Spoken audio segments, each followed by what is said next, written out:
How handsome's this one? Absolutely gorgeous looking Grenadier this. You're gonna have to excuse my smile. I've just got out of it, so it's a Saturday morning.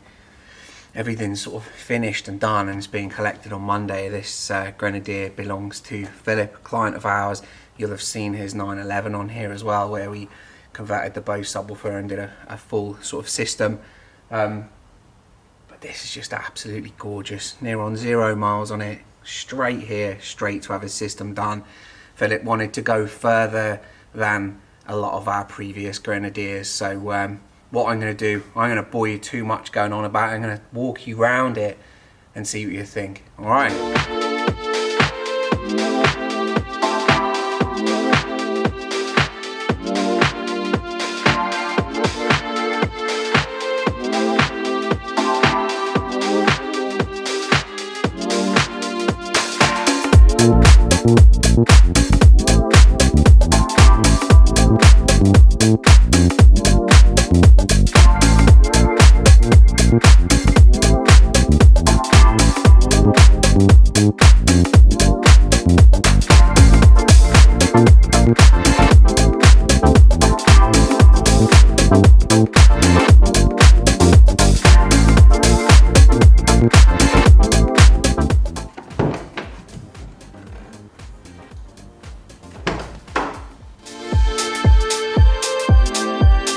Strange lighting going on in here today. With one of our lights here, this little fella keeps flicking on and off. So and the sun, strange, standard UK stuff. The sun is beaming outside, but it's about 5 degrees. So yeah, hence the woolly hat. More on this Grenadier. Let's have a look. Right, so up front, boring stuff. We've got a Road Angel rear view at request of the client. That's up there. This comes on, speaks to you every time you turn the car on. It'll be in the settings, you can turn that off. One thing you can't see in here is its tracker. It's got a full S5 cat tracker with no card, no start. So that's all been fitted, that's all done in-house. And then on to the interesting stuff. You will see in here, in comparison to our usual Grenadiers, this one has a 3-way A-pillar, which looks fantastic. We've always been nervous about doing a 3-way A-pillar in the Grenadier because of the rake of the pillar.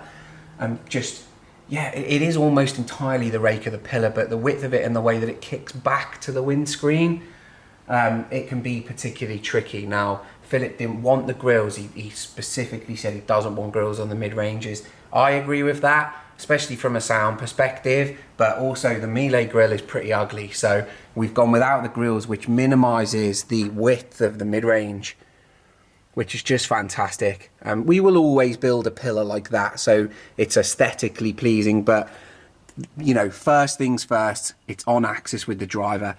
That's not much of a driving position shot because this angle isn't wide enough, but you can get the gist. That one there comes across you, this one here comes across you also.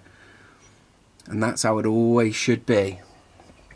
In here, DRC AC down there to control volume from the head unit. So in this, we've not told him yet actually, but we fitted a beacon as well. So the head unit in these, they're all right. They're linear, so they haven't got anything funky going on the output, but they're also subject to the head unit's ridiculous 14 levels of volume. Just give us 28 or even, you know, I don't know, 56, whatever. Just give us multiple sort of smaller stages of volume and then things will get a lot nicer. But anyway, to get past that, the DRC AC can be used to set the head unit at say 12, and then you can use the DRC to turn your stereo up and down.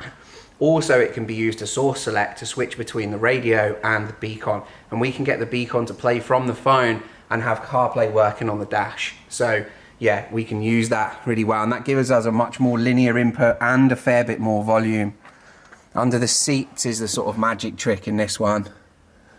Hopefully you can see in there. Probably not, but we'll have some B-roll. They're the Melee Legend 7-inch woofers in there. And then we've got Melee Legend 6.5-inch woofers in the door. So we've got lower mid-bass, upper mid-bass, lower mid-range, mid-range on the pillar and tweeter on the pillar. We've got stock rear speakers, okay?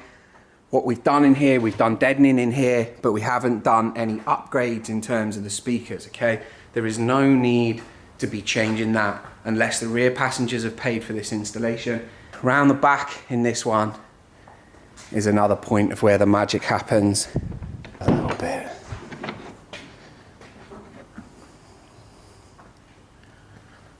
See if we can do this with one hand. Here we go. We've got our custom made subwoofer enclosure, an amplifier rack, and we've got our embossed Grenadier logo there in real Alcantara, not Milano suede, not anything from eBay, just genuine Alcantara. And then we've got our grills on the top, which protect the drivers, which is part of the client's spec. He wanted to be able to load all over it, hence the vinyl trim. And the grills underneath there is the Miele Legend ML 2500D, so the 10-inch Miele Legend woofer. Those give us bass that is W7 style bass from a much more compact design. The Miele Legend subwoofer is a wicked driver, huge motor structure on it, sounds really clean, really linear, sort of smooth bass response from a sealed enclosure. They'll work from say 0.6. We put them in sort of 0.9 to a cubic foot, so they'll absolutely knock. Yeah, all controllable from the DRC, AC up front. We can control the sub level. In this, we've had to attenuate the sub quite a lot because there's plenty of cabin gain in here, and they play really well, which just gives us bags of headroom for the sub. And yeah, special one, this special system. It's a really big one. All Miele stuff. The amps in this, so we've got the Audison Forza, the AFM 12.14 bit, which is running the 4-way active front end with a bridged under seat, and it's doing the 2 rear drivers. We repurpose those rear drivers because we don't want them on a separate system. We don't want them running from the head unit and then our system running from the amplifier. We want them all running from the same point, okay? There are systems like that where you have to utilize the channels you've got and you do it on the front end and then you fade out from the factory head unit with the factory rears. It's not wrong to do that. It's just in these, the replacement that we do is kind of all-encompassing. We want every speaker to be on the new network rather than start the car up, the rear speakers turn on, blah, blah, blah, blah. We don't really want that for these. So, yeah, let me shut this door. And the 2 Miele Legend subwoofers are in parallel at a Miele Power 1 amplifier. So they're getting a ton of power, like I say. We've had to wind them back a little bit, which is fine. You want to have to wind back. You don't want to have to lean on it, all right? Not enough power, not enough headroom kills drivers, and it certainly kills sound. Things starts to sound strained. You will know if you've heard a system that has enough power, all right? So the way in which this system works is not something that we would tend to spec, okay? But we had various conversations with Philip. He wanted a 4-way front end, right? We've done many 4-way front ends in the past.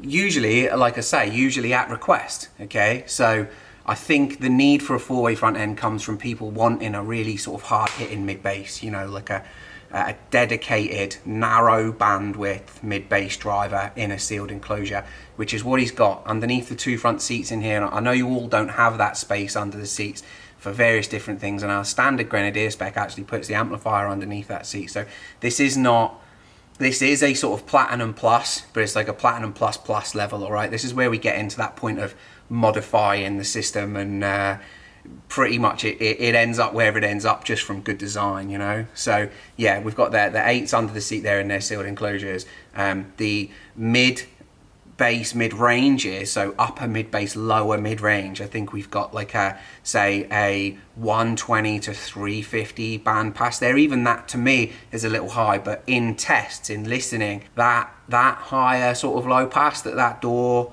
upper mid-range has, lower mid-range has, just makes it a little bit fuller, all right? It'll pull the stage down slightly, but that sort of compromise for that fullness in, say, a male vocal or something like that is really worthwhile. And then we've got our mid-range up top, We usually pass the Melee 700.3 at 250 hertz. It will deal with it, all right? So it's a monster little driver, that.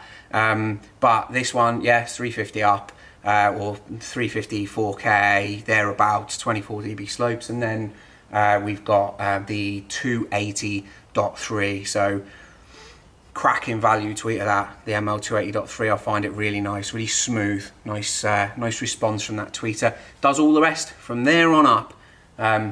Sound set up by myself and Jamie. Jamie is he's I don't know if he'll ever admit it, but he's enjoying the sound tuning process. I think he likes to get in all the nooks and crannies and have a play.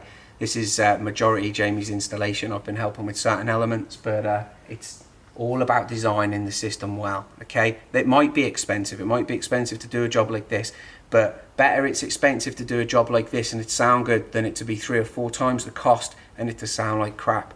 It's not about throwing all of the kit in the world at it or all the most expensive things in the world at it, okay? It's about listening to the client, listening to what he has heard before, what his benchmark is, and then taking the car and the system into consideration to build one thing that works in sort of unity. Sound is very simple. It's technical to understand the ins and outs of sound, but it's a very simple beast. It wants to be left alone to the most part. So if you can separate that out between drivers and allow them to work in their own bandwidths, then you'll be flying. All right. This is Philips Grenadier, and I absolutely love it. I think it's fantastic. I love the pillars. I love the finish of the car.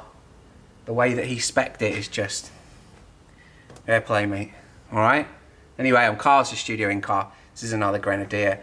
There's ways to get in touch with us below. Go on the website, use a contact form. Just give us a buzz. All right. Take it easy.